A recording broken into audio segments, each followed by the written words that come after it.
మన ముఖ్యమంత్రి చంద్రబాబు నాయుడు గారు తన పందా మార్చుకున్నారంటండి. ఆయన జిల్లా పర్యటనలో భాగంగా కొంతమంది నాయకులతో అలాగే ఎమ్మెల్యేలతో కూడా చాలా కటువుగా వ్యవహరిస్తున్నారంట. ఎందుకు వ్యవహరిస్తున్నారు, ఎందుకు పదే పదే తన పందా మార్చుకోమంటున్నారు అని ఎమ్మెల్యేలు హెచ్చరిస్తున్నారంటే వాళ్ళు అభివృద్ధి సంక్షేమ కార్యకలాపాల్లో పాల్పంచుకోవట్లేదంట. అలాగే ప్రతి నియోజకవర్గంలో పబ్లిక్ గ్రీవెన్సెస్ నిర్వహించమంటే ఎవరు కూడా నిర్వహించట్లేదంట. దీంతో ఆయన పదే పదే చెప్తున్నారు మీ పనితీరు మార్చుకోండి అని చెప్పేసి. అలాగే ఇప్పుడు మనం ఇది మొదటిసారి ఏం కాదు, ఆయన ఎమ్మెల్యేలపై నాయకులపై చాలా కటువుగా ఉండటం. కూటమి ప్రభుత్వం వచ్చిన తర్వాత ఈ 17 నెలల కాలంలో 2-3 సార్లు ఆయన ఎమ్మెల్యేలని హెచ్చరించారు. మరి ఎమ్మెల్యేలు నిజంగా పని చేయటం లేదా, ముఖ్యమంత్రి గారు వారితో చేయించలేరా అనేది ఇక్కడ ఒక క్వశ్చన్ మార్క్ అయితే, రెండవది ఇప్పుడు ఈ కూటమి ప్రభుత్వం ఈ 17 నెలల కాలంలో చాలా వ్యతిరేకత మూటగట్టుకుంది. ఒకవేళ భవిష్యత్తులో ఏదైనా తేడా వస్తే ఎమ్మెల్యేల పనితీరు గురించే ప్రజల్లో వ్యతిరేకత వచ్చింది అని ఆయన భవిష్యత్తు ఆలోచించారా, లేకపోతే నిజంగానే పార్టీ వ్యతిరేకత రావడానికి ప్రజల్లో ఈ ఎమ్మెల్యేల కారణమైన ఆయన గుర్తించారో తెలియదు. మొత్తానికైతే ఆయన చాలా కటువుగానే వ్యవహరిస్తున్నారంట. ఒక్కసారి మనం ఆయన ఏం మాట్లాడారో, ఏం హెచ్చరికలు చేస్తున్నారో చూద్దాం. ఆయన చాలా ఆసక్తికర వ్యాఖ్యలు అలాగే కొన్ని వార్నింగ్స్ కూడా ఇచ్చారు. చూద్దాం. పందా మార్చిన చంద్రబాబు జిల్లాల పర్యటనలో నాయకులకు కటువుగానే హెచ్చరికలు. పదవుల పంపిణీలోనూ సామాజిక సమతూకం పాటించకపోతే మందలింపు చేస్తున్నారంట. ప్రభుత్వ అభివృద్ధి సంక్షేమ కార్యక్రమాల్లో పాల్గొన్న వారికి అక్షంతలు వేస్తున్నారంట. అధికారంలో ఉన్నప్పుడు పాలనా వ్యవహారాల్లో తలామునకలై పార్టీకి సమయం కేటాయించకపోవడంతో నష్టం జరుగుతుందని ఆయన గుర్తించారంట. ఈసారి పందా మార్చారంట. పింఛన్ల పంపిణీ కోసం నియోజకవర్గాలకు వెళ్ళినప్పుడు స్థానిక తెదేపా నాయకులతో కేడర్తో సమావేశం అవుతున్నారంట. ఆయన పరిస్థితులను తెలుసుకుంటూ పార్టీ అండగా ఉంటుందన్న భరోసాని వారికి చంద్రబాబు ఉత్సాహం నింపుతున్నారంట. సీఎంఆర్ఎఫ్ చెక్కుల్ని బాధితులకు అందజేయడంలో జాప్యం చేస్తున్న మరణించిన పార్టీ కార్యకర్తలకు బీమా సొమ్ము చెక్కుల్ని స్వయంగా అందజేయని ఎమ్మెల్యేల విషయంలో ఆయన చాలా కఠినంగా ఉంటున్నారంట.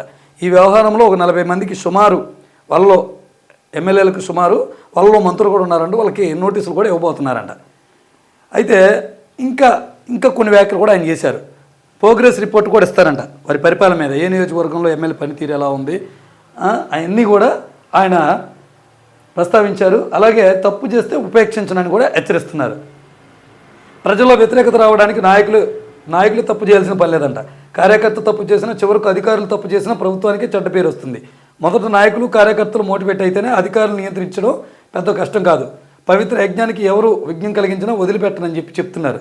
నేను ఆంధ్రప్రదేశ్ని అభివృద్ధి చేయడానికి యజ్ఞం చేస్తున్నాను, ఈ యజ్ఞానికి ఎవరు ఆఘాతం కలిగించినా ఊరుకొని అంటున్నారు. ఇక్కడ మనం తెలుసుకున్న విషయం ఏంటంటే అధికారులు చేత పనిచేయించడం విషయం కాదంటే, అంటే ఇక్కడ అధికారులు ప్రభుత్వం మాట వింటలేదనేది ఒకటి స్పష్టంగా మనకి అర్థమవుతుంది. నాయకులు కార్యకర్తలు మోటివేట్ అయితే వాళ్ళని కంట్రోల్ చేస్తారంట. అంటే ప్రభుత్వ అధికారుల వాళ్ళ పనితీరులో వీళ్ళు కూడా వాళ్ళు పని చేయకుండా డిస్టర్బ్ చేస్తున్నారని ఇక్కడ మనకి స్పష్టంగా అర్థమవుతుంది. అధినేత చేతిలో అందరి చిట్టాలు ఉన్నాయంట. నియోజకవర్గంలో పదవులు కేటాయింపులో సామాజిక సమతూకం పాటించారా లేదా, 24 ఎన్నికల్లో కూటమికి ఎన్ని ఓట్లు వచ్చాయి, ఇప్పటికిప్పుడు ఎన్నికలు జరిగితే ఎన్నో వస్తాయి, ఎమ్మెల్యే పనితీరుపై ప్రజల్లో స్పందన ఏంటి, నియోజకవర్గంలోని పార్టీ నాయకులు ఎవరైనా పార్టీకి దూరంగా ఉన్నారా అనే సమాచారం అంతా కూడా ఆయన దగ్గర ఉందంట. ఇక్కడ ఒక విషయం మనం గమనించాలి. ఎమ్మెల్యేల పనితీరుపై ప్రోగ్రెస్ రిపోర్ట్ ఇస్తానన్నారు. 2024లో మీకు ఎంత మెజారిటీ వచ్చింది మీ నియోజకవర్గంలో, ఇప్పటికిప్పుడు ఎలక్షన్ జరిగితే ఎన్నో వస్తాయని చెప్పి ఆయన అడుగుతున్నారు. ఒక్క విషయం గుర్తుంచుకోవాలండి, మన ముఖ్యమంత్రి చంద్రబాబు నాయుడు గారు ప్రజల్లో మీ ప్రభుత్వం పట్ల చాలా వ్యతిరేకత ఉన్నట్లుగా అర్థమవుతుంది. ఎందుకంటే కేవలం మీ నాయకులు వచ్చేసి బీమా చెక్కులు అందించినంత మాత్రానో లేకపోతే పెన్షన్ పంపిణీ చేసినంత మాత్రానో ఇక్కడ ప్రభుత్వం పనిచేస్తుందని ప్రజలు భావించరు. అలా భావించేదైతే 2019లో జగన్మోహన్ రెడ్డి గారి ప్రభుత్వాన్ని బాగా పనిచేసింది అనుకొని మళ్ళీ ఆయన్ని గెలిపించేవాళ్ళు. 3 రాజధానుల పేరుతో ఆయన ఏ రాజధాని కట్టకపోవడంతో ఆయన వ్యతిరేకించారు. మీరు చెప్పినట్టే ప్రతిపక్షంలో ఉన్నప్పుడు ప్రజల సొమ్మును పప్పు బెల్లాలాగా పనిచేస్తున్నారు, దీనివల్ల రాష్ట్రం దివాలా తీస్తుందని పదే మీరు చెప్పినప్పుడు మీ మాటలు విని అలాగే వాళ్ళకి అవగాహన కలిగి వాళ్ళు ఆ ప్రభుత్వాన్ని పక్కన పెట్టారు. మరి మీ ప్రభుత్వం ఏం చేస్తుంది, పప్పు బెల్లాలకి అంతకు మించి మీరు పంపిణీ చేస్తున్నారు. వాళ్ళ సంక్షేమ పథకాలే కాపీ కొట్టి మీరు అందిస్తున్నారు పేర్లు మార్చి. సరే పేర్లు అంటే వాళ్ళు మారుతున్నారు, కొన్ని మీరు మారుస్తున్నారు అనుకోండి. సో ఇంకా మీ ఎమ్మెల్యేలు చేయాల్సిన పనేముంది అక్కడ? అభివృద్ధి ఏదైనా జరగలేదని ప్రజలు నిలదీస్తే అది మీరు ఆ పని చేయాలని మీ దగ్గరకు వస్తే మీ దగ్గర రిలీజ్ చేయడానికి డబ్బులు లేవు. ఏంటి ఎన్టీఆర్ జిల్లాలో తిరువూరు నియోజకవర్గంలో ఒక బ్రిడ్జి కట్టలేక స్కూల్ పిల్లలు 10 స్కూల్స్కి సంబంధించినటువంటి పిల్లలు 100 మంది పిల్లలు అక్కడ ఇబ్బంది పడుతున్నారు. చుట్టూ 30 కిలోమీటర్లు జర్నీ చేసి అక్కడికి రావాల్సి వస్తుంది. ఆ బ్రిడ్జ్ చేస్తే 5 కిలోమీటర్లు వాళ్ళ స్కూల్కి వాళ్ళు వెళ్ళొచ్చు. అలాగే 100 గ్రామాలకు రాకపోకలు అక్కడ బంద్ అయినాయి. 2 రాష్ట్రాలకు సంబంధాలు కూడా విడిపోతాయి అక్కడ బ్రిడ్జ్ కట్టకపోతే. రాళ్లలో పిల్లలు అక్కడ అటు ఇటు రాకపోకలు సాగిస్తుంటే మీరు ఏం చేస్తున్నారు? ఎన్నో కోట్లు తీసుకొచ్చే మీరు అక్కడ ఎస్టిమేషన్ అది ఇచ్చారంట, ఏదో 3 కోట్లు ఏమవుతాయి అని. ముష్టి 3 కోట్లతో బ్రిడ్జి కట్టలేరా అనే వాదనలు అక్కడ వినబడుతున్నాయి. ఇంకా ఎమ్మెల్యే పనితీరు ఏ విధంగా ఉండాలి?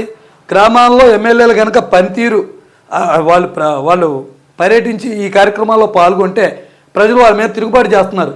మా ఏరియాలో మురికాలు వస్తుందండి, దాన్ని ఎన్నిసార్లు చెప్పినా పట్టించుకోవట్లేదని, బ్లీచింగ్ చల్లట్లేదని ఒకడు, గిట్టుబాటు ధరలు ఎందుకు ఇవ్వలేకపోతుందని ఒక రైతు.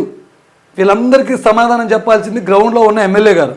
ఆ ఎమ్మెల్యేలు ఏ నియోజకవర్గంలో ఉంటే ఆ ఎమ్మెల్యే గారు. మరి ఇవన్నీ మీరు సాల్వ్ చేయగలుగుతారా అంటే మీరు సాల్వ్ చేయలేరు. మీ ప్రోగ్రెస్ ఏ విధంగా ఉందనేది కూడా చూసుకోవాలని చెప్పి ప్రజలు చెప్తున్నారు. ఇక్కడ ఎమ్మెల్యే తప్పు కాదు, ప్రభుత్వ పాలకులు కరెక్ట్గా ఉంటే కింద నాయకులు కరెక్ట్గా ఉంటారు. వీళ్ళు ఏదైనా సమస్య తీసుకొస్తే అది మీరు దాన్ని సాల్వ్ చేసే పరిస్థితుల్లో మీరు లేరు. రోడ్లు గుంతలోనే నియోజకవర్గాల్లో మీరు పూర్తించగలుగుతున్నారా? ఇప్పుడు ఇవ్వండి మీరు ప్రోగ్రెస్ రిపోర్టు ఎమ్మెల్యేలకి. ఎమ్మెల్యేలది కేవలం ఒక తప్పు కాదు, ముఖ్యమంత్రి తప్పు కూడా దీంట్లో స్పష్టంగా కనపడుతుందని చెప్పి ప్రజలు చెప్తున్నారు. సో ఇది పరిస్థితి అనమాట. ఎమ్మెల్యే గారు పందా మార్చుకోవటం కాదు, మీరు పరిపాలన పందా మార్చాలి. మేనిఫెస్టోలు రూపకల్పన చేసేటప్పుడు పందా మార్చాలి.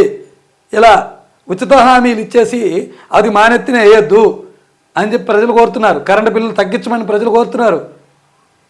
ఉద్యోగాలు కల్పించమన్నారు. నిరుద్యోగ భృతి ఎక్కడని చెప్పి ప్రజలు అడుగుతున్నారు.